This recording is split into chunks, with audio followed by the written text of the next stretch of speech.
So with just 50 bucks worth of PVC and a $15 net from Amazon, I was able to put together this super sturdy goal, and all in just under an hour's time. You see, I recently modified this goal on the left here that I had picked up at an estate sale a few years back. This thing was basically way too top heavy, and also these side supports had completely splintered and cracked apart in just a few years' time. So after cutting out those parts and then putting in this here cross support, I began to realize that I'd probably just be better off putting together a second one from scratch. Now, before going all in on the project, I did go ahead and research the various ready-made options online, and I was able to find a solid 4x6 goal from Forza. But it turned out to be quite a bit more than what I was projecting for my own build, as these things tend to run you anywhere from 120 to 170 bucks per goal. Once you add in the shipping and fuel surcharges.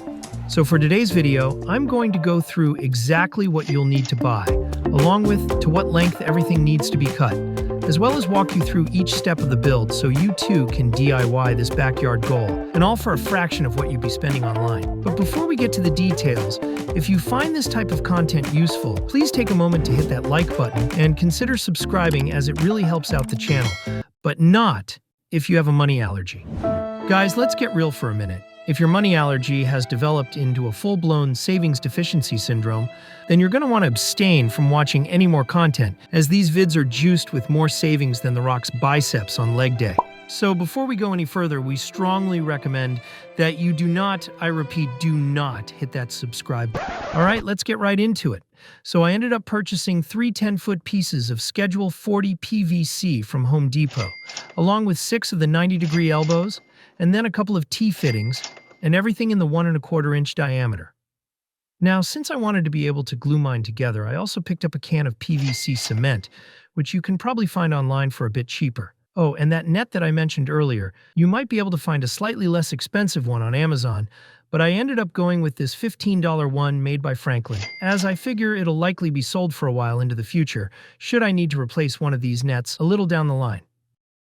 So part of what makes this project so easy is that when you go to buy the $20-something worth of PVC pipes at the Dusty Depot, they'll actually cut the 10-foot sections down to the exact sizes that you need with one of these ratcheting pipe cutter tools.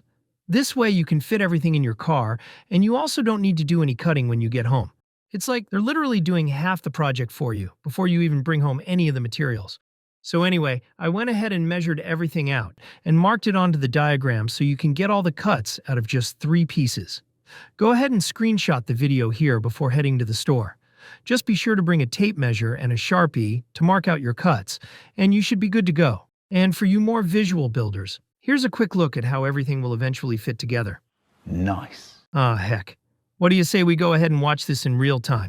Okay. So I had tried to lay everything out in about the same spot as it'll be pieced together, and just to give you an idea of how fast this process is, fitting all the joints together here took exactly 1:40 seconds, and was actually super satisfying.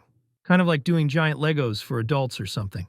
Okay, so I'll speed this up a bit so I can show you that I had initially cut this support piece in the middle to 55 inches, as I wanted to err on the long side. But as you can see here, it turned out to be a bit long there. So I went over and cut it down to the 53-inch length I've got listed earlier in the video, and as you can see, everything is way more squared up. Alright, so if you want to be able to take this apart to store it for the winter, then at this point, your assembly is nearly completed and you can skip ahead to the chapter titled Putting on the Net. But since I'm going for something super sturdy that would be nearly impossible to break apart, I went ahead and bonded the joints with the PVC cement that I mentioned earlier. So this stuff is incredibly messy. It's got the viscosity of water, flows super easily, and you do not want it on your skin. So get yourself some gloves and long sleeves. And it also doesn't hurt to have a shop towel handy and a flat surface or some sort of table nearby. You're going to need to put the can down while you pull apart the joints one at a time, and then also when you momentarily hold them together after applying the cement. So I'm trying to get some on both the male and female ends of each connection, and then immediately push them together and hold them as square as possible for a few seconds. This stuff sets up very quickly, and is about as unforgiving as it gets, so try not to waste any time and just keep working your way around the goal until you get them all done. Oh, and if for some reason you want to get real crazy and prime your joints before applying the cement, then feel free. But personally speaking, I'm more than happy living out the remainder of my life, knowing that this goal will never pass code as a closed plumbing system. Okay, but do take note here that we want to save the bottom of this T-fitting for last. You see, if you're looking to weigh down your goal like I did, you'll want to be able to stick your funnel in the top here, once you have the rest of everything sealed, which is then going to let whatever you're dumping in there travel into the base of the goal and not leak out anywhere. Now, as you might have noticed in those clips from earlier, I did pour some leftover drywall mud down into this thing. Yeah, boy. I had this stuff in the garage from an ongoing renovation and didn't want to go out and buy sand or something, so I thought I'd give it a try. The basic idea here is just to make the bottom of the goal heavy enough that it won't fall forward, while also avoiding having to stake it down. This way it stays upright, but can also be easily pushed out of the way when it comes time to mow the yard.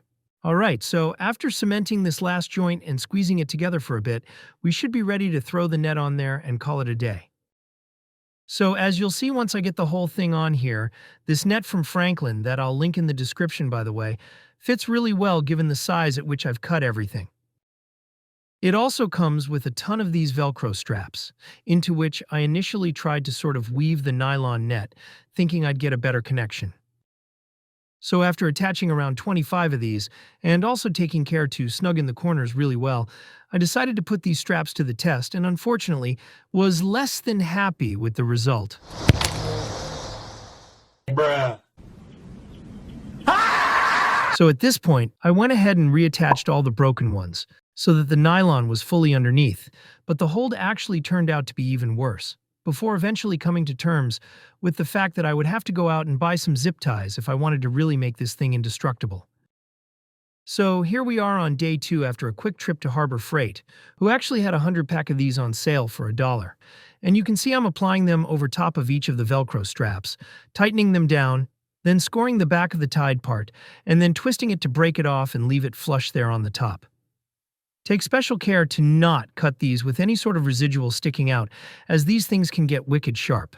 You can also just leave each of the ties fully intact and save yourself a few minutes if you're not going for that super tidy look.